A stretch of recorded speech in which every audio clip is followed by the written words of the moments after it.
नमस्कार दोस्तों, क्या आपने कभी महसूस किया है कि जब आपने किसी करीबी के साथ अपने दिल की बात साझा की तो परिणाम आपकी उम्मीद से बिल्कुल उल्टा निकला।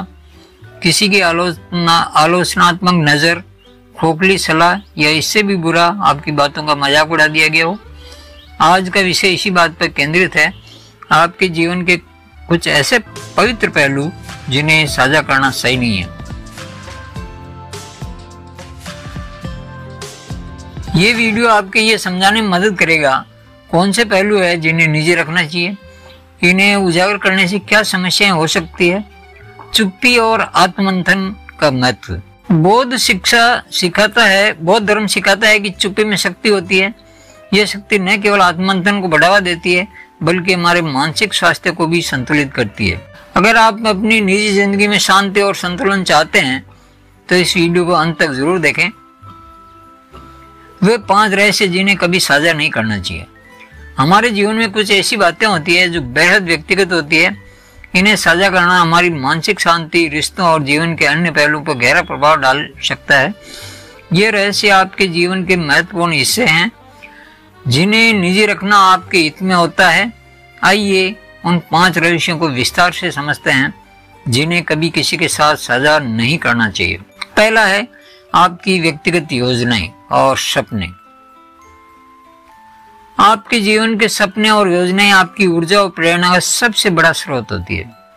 जब आप इन्हें दूसरों के साथ साझा करते हैं तो कई बार आपको नकारात्मकता का सामना करना पड़ता है। दूसरों की आलोचना, लोग आपके सपनों को समझने के बजाय उनकी आलोचना कर सकते हैं।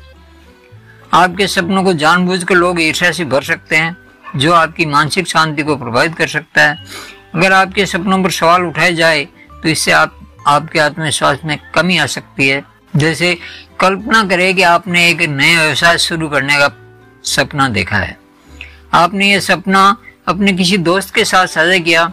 हो सकता है कि वह आपके विचार को बेकार बताए, आपको इसके लिए हतोत्साहित करे या खुद वही आइडिया लेकर आगे बढ़ जाए।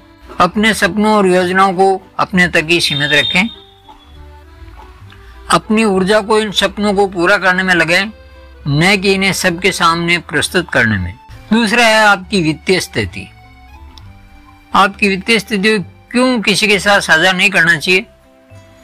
आपकी आय, बचत, निवेश और संपत्ति से जुड़ी जानकारी आपके व्यक्तिगत जीवन का हिस्सा है।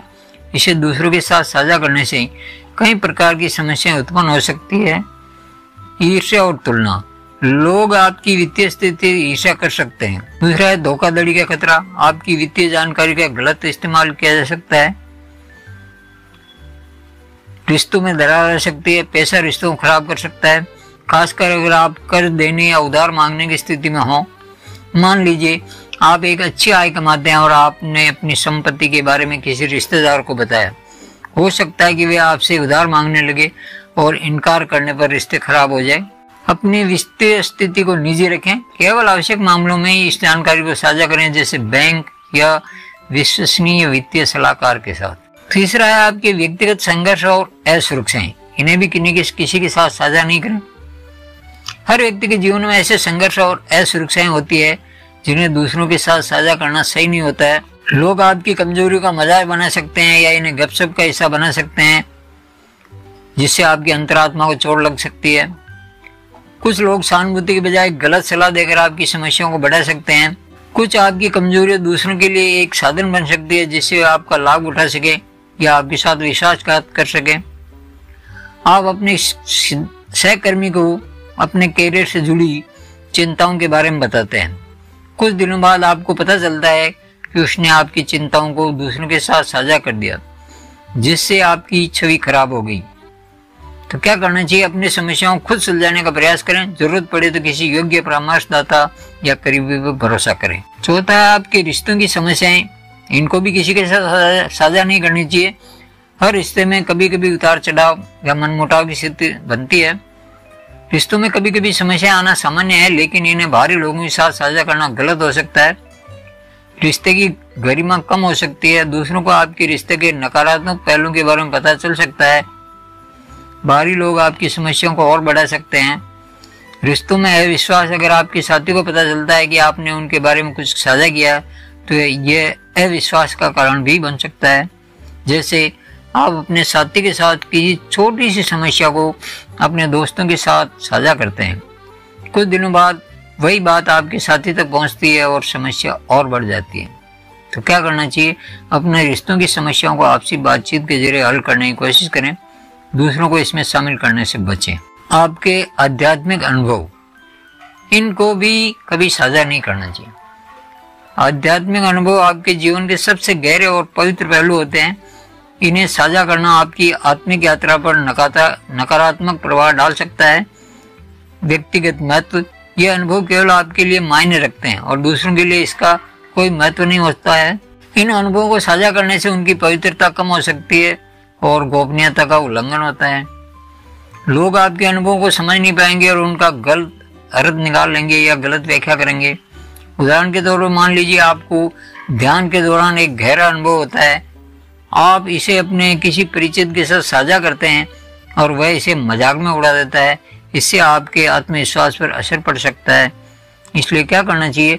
अपने आध्यात्मिक अनुभवों को निजी रखें, इन्हें अपने आत्मिक विकास के लिए उपयोग करें। जीवन में गोपनीयता का महत्व समझना बेहद जरूरी है।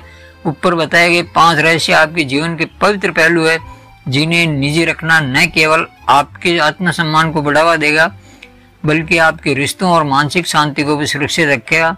याद रखें, चुप्पी में शक्ति है। यह आपकी आत्मा को मजबूत बनाती है और जीवन के हर पहलू में संतुलन बनाए रखने में मदद करती है।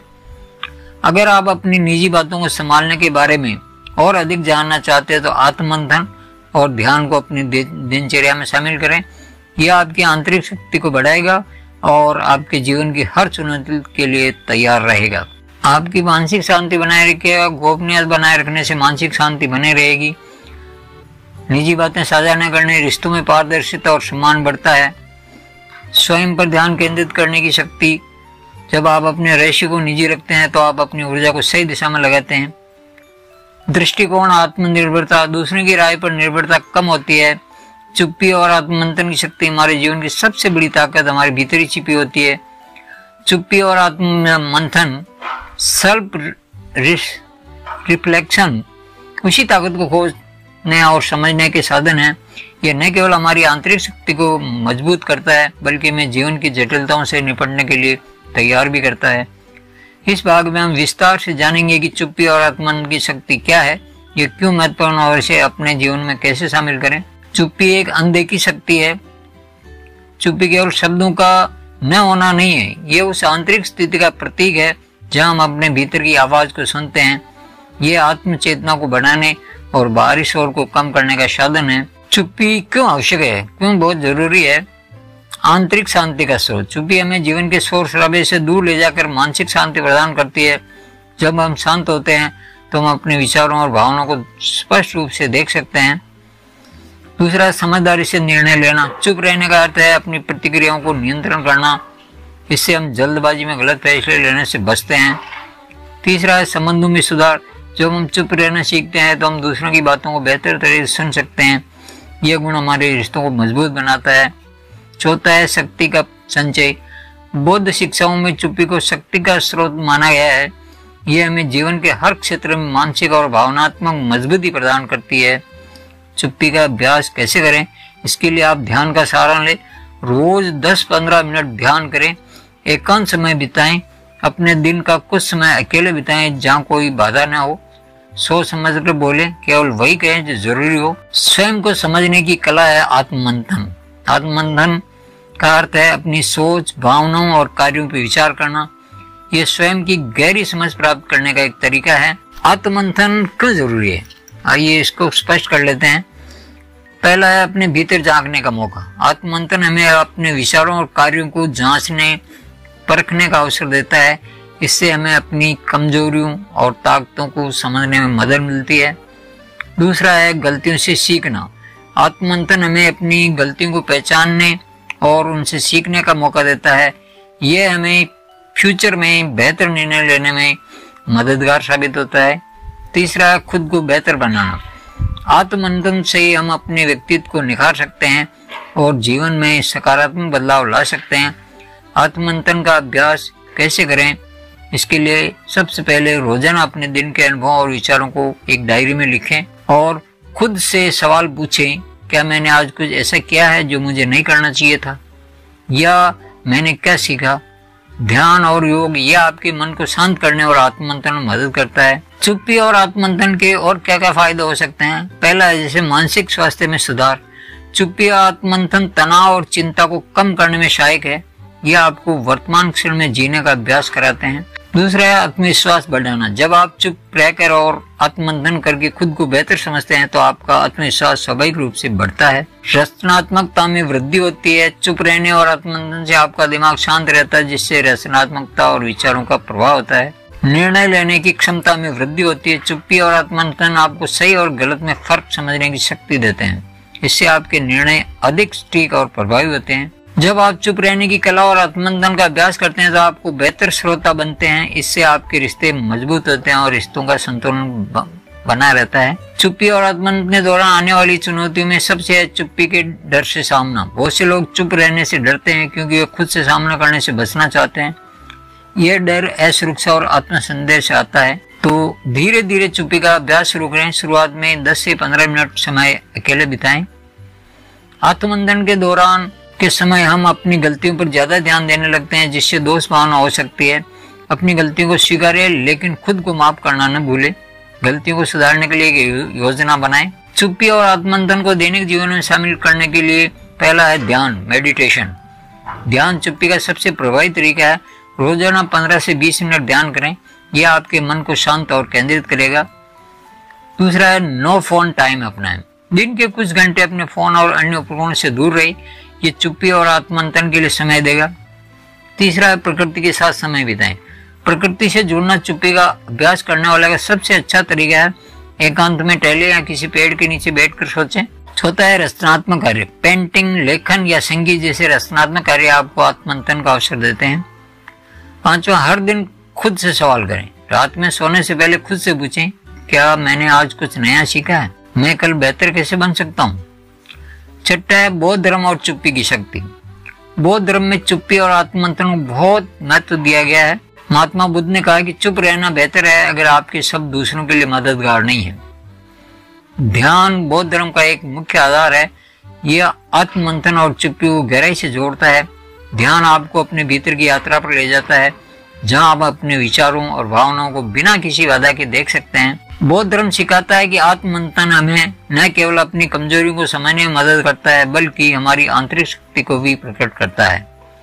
दोस्तों, हमने इस वीडियो में सीखा कौन से रहस्य हमें निजी रखने चाहिए, चुप्पी और आत्ममंथन का महत्व, गोपनीयता के लाभ।